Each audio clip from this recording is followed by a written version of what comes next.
Assalamualaikum warahmatullahi wabarakatuh. Perkenalkan, nama saya Naila Azharani dengan NIM 24051060282. Baiklah, pada kesempatan ini saya akan mengulas kembali atau menjelaskan kembali materi dari kelompok 8 sampai dengan kelompok 12 mata kuliah PKNMI untuk memenuhi tugas UAS mata kuliah PKNMI. Baiklah, di sini saya akan memulai untuk menjelaskan kembali dari kelompok 8 yang berjudul Identitas kepada Keluarga dan Teman, Budaya, Suku, Bahasa, Agama, di rumah, di sekolah, dan masyarakat. Apa sih identitas diri? Jadi teman-teman, identitas diri itu merupakan cerminan jati diri seseorang yang terbentuk melalui proses panjang interaksi sosial dengan keluarga, teman, sekolah, dan masyarakat. Identitas itu tidak hanya mencakup siapa seorang pribadi saja, tetapi juga bagaimana individu tersebut memaknai keberadaannya di tengah lingkungan sosial dan budaya yang beragam. Unsur-unsur identitas diri itu ada 5. Yang pertama itu adalah unsur budaya, yang kedua itu unsur suku bangsa, dan yang ketiga itu bahasa, keempat agama, dan yang kelima nilai norma dan sosial. Identitas dalam keluarga. Nah, jadi tentunya kita sudah tahu ya teman-teman bahwasannya keluarga itu merupakan lingkungan pertama dan yang utama bagi seorang anak dalam proses pembentukan identitas diri. Di dalam keluarga itu anak mulai mengenal siapa dirinya, terus dari mana asalnya, dan nilai-nilai apa yang menjadi pedoman hidupnya. Keluarga yang terbuka terhadap keberagaman budaya dan agama mampu menumbuhkan sikap toleransi serta rasa hormat pada identitas orang lain. Nah, anak-anak dari keluarga inklusif cenderung memiliki pandangan positif terhadap perbedaan di lingkungan sekolah maupun masyarakat. Karena sejak kecil telah diajarkan untuk menghargai keberagaman identitas di rumah. Selanjutnya itu identitas dalam lingkungan sekolah. Nah, jadi lingkungan sekolah itu merupakan lingkungan kedua setelah keluarga. Jadi lingkungan sekolah ini memiliki peran yang sangat penting juga dalam pembentukan dan memperkuat identitas diri seorang anak.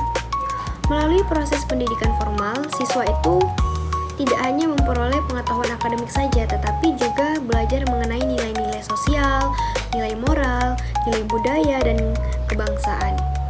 Jadi teman-teman, sekolah ini menjadi wadah strategis dalam proses internalisasi nilai-nilai nasionalisme, karakter, dan identitas kebangsaan bagi siswa sejak usia dasar, terutama melalui kegiatan pembelajaran dan identitas sosial. Selanjutnya itu identitas dalam lingkungan masyarakat. Jadi identitas dalam lingkungan masyarakat ini, disinilah seseorang itu belajar memahami keberagaman, menyesuaikan diri serta memperkuat identitas sosial dan nasionalnya. Lingkungan masyarakat yang menjemuk menjadi sarana nyata bagi seseorang, terutama anak-anak, untuk belajar hidup dalam keberagaman. Oke, baiklah, selanjutnya itu adalah kelompok 9 yang membahas tentang sikap menghormati, menjaga, dan melestarikan keberagaman budaya dalam Bhinneka Tunggal Ika. Makna dari Bhinneka Tunggal Ika itu adalah berbeda-beda tetapi tetap satu jua. Walaupun kita berbeda suku, berbeda bahasa, berbeda agama, terus berbeda budaya, tapi kita memiliki tujuan yang satu.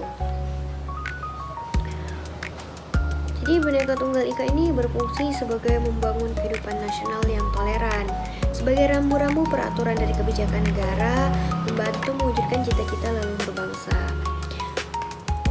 Selanjutnya itu sikap menghormati keanekaragaman budaya. Keanekaragaman budaya adalah kekayaan bangsa. Kita harus bangga terhadap budaya sendiri dan budaya daerah lain, karena budaya daerah adalah sumber budaya bangsa. Dengan tidak menonjolkan budaya sendiri, menghindari sikap superioritas budaya daerah, tidak menjelekkan budaya lain, terus mau menikmati pertunjukan dan menunjukkan apresiasi terhadap seni dan tradisi daerah lain, belajar budaya lain, memperkaya pengetahuan tentang budaya nasional.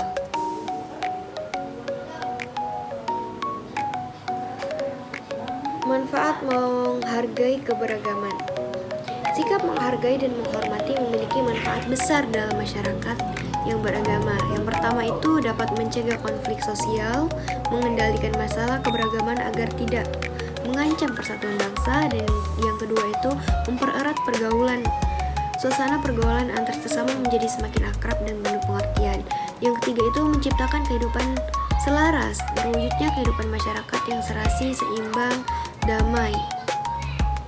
Yang keempat itu perbedaan sebagai kekuatan, memahami bahwa perbedaan adalah sumber kekuatan dan kekayaan bangsa. Oke, selanjutnya itu makalah dari kelompok 10 yang membahas tentang karakteristik lingkungan rumah dan sekolah sebagai bagian negara kesatuan Republik Indonesia. Jadi pengertian dari NKRI itu adalah Negara Kesatuan Republik Indonesia. Negara kesatuan dengan satu pemerintahan pusat, terdiri dari ribuan pulau sebagai suku, agama, budaya. Semboyannya itu adalah Bhinneka Tunggal Ika, berbeda-beda tetapi tetap satu. Kedaulatan negara itu bersifat tunggal, satu. Undang-undang dasar, satu pemerintah, satu DPR. Karakteristik lingkungan rumah sebagai bagian dari Negara Kesatuan Republik Indonesia. Yang pertama itu adalah karakteristik fisik. Adanya dokumen resmi keluarga yaitu KTP, KK, dan akta. Yang kedua itu simbol nasional, peta Indonesia, batik, dan foto pahlawan. Yang ketiga itu pemasangan bendera pada hari nasional. Yang keempat itu merawat fasilitas umum serta sekitar rumah, solokan, taman, dan trotoar. Itu ada juga karakteristik non fisik. Yang pertama itu gotong royong dalam keluarga dan masyarakat. Yang kedua penerapan nilai Pancasila dalam kehidupan sehari-hari. Dan yang ketiga penggunaan bahasa Indonesia dan bahasa daerah.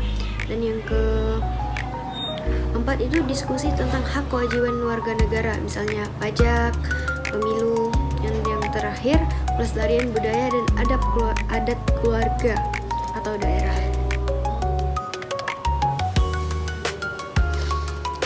Selanjutnya itu makalah dari kelompok 11 yang membahas tentang lingkungan tempat tinggal, RT atau RW, desa, kelurahan, kecamatan sebagai bagian dari Negara Kesatuan Republik Indonesia dan pentingnya kerjasama dalam keberagaman. Jadi struktur pemerintahan di lingkungan tempat tinggal itu terdiri dari yang pertama itu adalah pemerintah pusat, kedua itu pemerintah provinsi, ketiga pemerintah kabupaten atau kota, keempat itu pemerintah kecamatan, kelima pemerintah desa atau kelurahan, yang keempat itu rukun warga atau RW, dan yang ketujuh itu rukun tetangga RT. Apa sih fungsi struktur pemerintahan lokal? Jadi fungsinya itu adalah pelayanan, pemberdayaan, pengawasan, dan koordinasi. Contoh implementasinya itu adalah ketua RT mengkoordinasikan kerja bakti dan membersihkan lingkungan setiap minggu pagi. Terus, kelurahan menyelenggarakan program vaksinasi massal untuk warganya. Kecamatan mengadakan forum musyawarah perencanaan pembangunan Murembang untuk menampung aspirasi masyarakat. Selanjutnya itu kelompok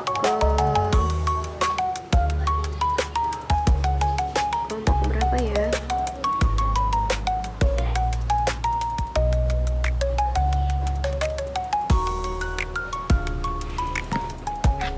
Selanjutnya itu adalah kelompok terakhir, yaitu kelompok ke-12 yang membahas tentang struktur wilayah dan gotong royong, wujud bela negara dalam Persatuan Negara Kesatuan Republik Indonesia.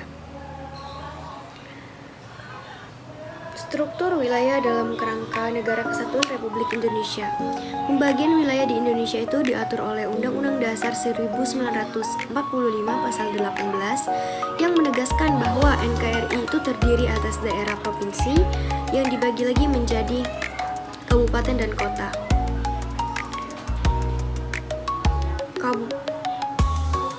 Negara Kesatuan Republik Indonesia itu kerangka negara dan kedaulatan. Provinsi itu provinsi yang dipimpin oleh gubernur, lalu dipecah lagi menjadi kabupaten atau kota yang dipimpin oleh bupati atau wali kota. Tingkatan dan fungsi strategis pemerintahan daerah. Tingkatan pemerintahan, kalau provinsi itu daerah otonom dengan gubernur sebagai kepala daerah dan wakil pemerintah pusat. Kabupaten atau kota, wilayah otonom di bawah provinsi. Kota berciri perkotaan non-agraris. Kabupaten berciri perdesaan agraris. Fungsi penting struktur wilayah yang pertama itu pelayanan publik, memastikan layanan negara menjangkau seluruh wilayah termasuk daerah terpencil. Yang kedua itu pembangunan merata, menyusun perencanaan pembangunan yang disesuaikan dengan kebutuhan daerah dalam kerangka nasional. Yang ketiga itu integrasi nasional, mengakomodasi keragaman lokal tanpa mengganggu persatuan dan kesatuan nasional, yaitu Bhinneka Tunggal Ika. Gotong royong, perekat persatuan bangsa. Gotong royong adalah bekerja bersama-sama, tolong menolong, bantu membantu. Kamus besar.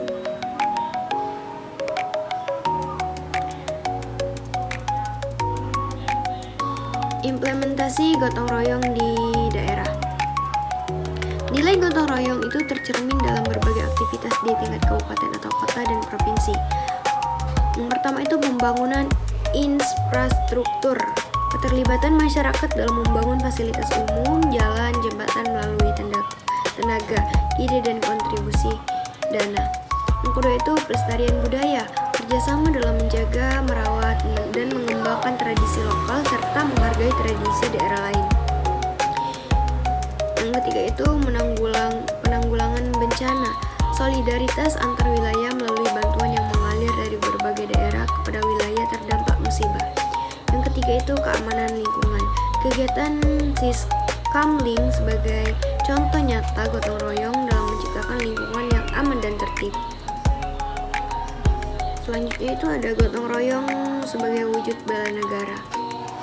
Bela negara di era modern adalah kesadaran kolektif multidimensi. Bukan hanya pertahanan militer, gotong royong adalah implementasi bela negara non-militer yang nyata. Yang pertama itu memperkuat ketahanan sosial, membangun solidaritas sosial yang kokoh, modal penting menghadapi ancaman terhadap persatuan dan kesatuan bangsa.